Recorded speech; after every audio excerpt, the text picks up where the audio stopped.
और आइए बड़ी खबर से शुरुआत करेंगे। जेएनयू के सेंट्रल लाइब्रेरी में तोड़फोड़ का ये मामला सामने आया है।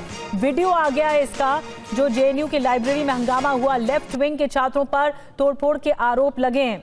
एबीवीपी ने इस मामले में कार्रवाई की मांग भी की है। घटना शुक्रवार की बताई जा रही है। आपको बता दें कि लाइब्रेरी में फेस रिकॉग्निशन सिस्टम लगाने का लेफ्ट छात्रों ने विरोध किया था।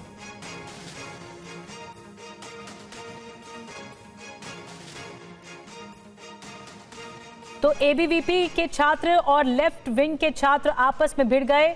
मामला दरअसल नए एंट्री सिस्टम से जुड़ा हुआ है। फेस रिकॉग्निशन तकनीक लगाए जाने का विरोध किया जा रहा है लेफ्ट के छात्रों की तरफ से, पहचान के लिए, आइडेंटिफिकेशन के लिए।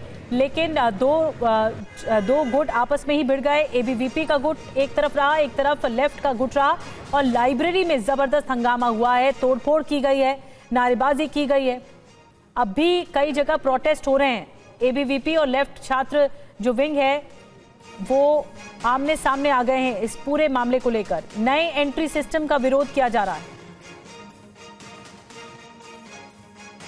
कल 11 से 1 बजे के बीच में जेएनयू जो लेफ्ट लेड जेएनयूएसयू है उसके मेंबर्स और कुछ जो लेफ्ट के गुंडे हैं वो जाते हैं और जेएनयू लाइब्रेरी पे जो फेस रिकॉग्निशन सिस्टम लगता है उसको तोड़फोड़ की जाती है और उसके बाद में उसे एक स्ट्रक्चरल वायलेंस बना के उसे ग्लोरीफाई किया जाता है जेएनयू कैंपस के अंदर कि उन्होंने एक बहुत बड़ा काम कर दिया है। वहाँ पे जो प्रशासन द्वारा फेस रिकॉग्निशन सिस्टम की मशीनें जो लगाई गई थी उसको पूरी तरह से ध्वस्त कर दिया गया, तहस नहस कर दिए गए।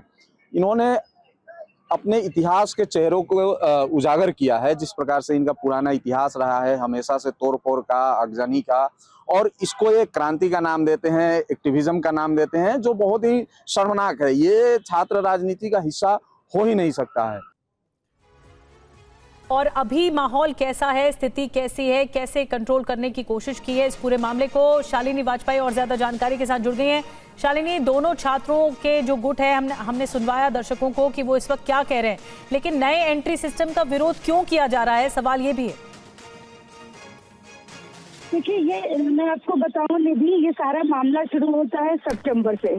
सितंबर में चूंकि ये बात हुई थी प्रशासन की तरफ से कि जेएनयू की लाइब्रेरी में जो है बाहरी छात्र आ जाते हैं, जिसकी वजह से जो लोग स्टूडेंट जो जेएनयू के हैं उनको बैठने की जगह नहीं मिलती है लाइब्रेरी में। इसके लिए बाकायदा उन्होंने एक फेस रिकॉग्निशन तकनीक के तहत एंट्री गेट लगाने का प्रपोजल रखा गया कि ऐसा किया जाएगा। उसका छात्रों ने उस वक्त भी विरोध किया था, बोला था कि लाइब्रेरी में सभी कोई एंट्री के लिए मतलब लोग नहीं होनी चाहिए। उनका ये कहना था, उनका ये भी कहना था कि ऑलरेडी वहाँ पर सिक्योरिटी गार्ड खड़े रहते हैं और वो कार्ड को स्कैन करके ही जाने देते हैं स्टूडेंट को अंदर।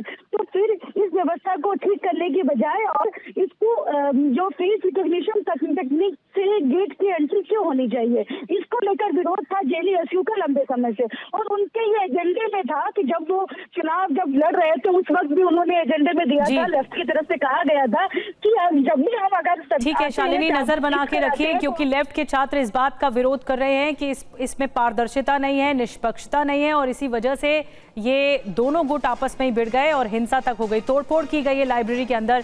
शुक्रिया शालिनी आपका जानकारी देने के लिए।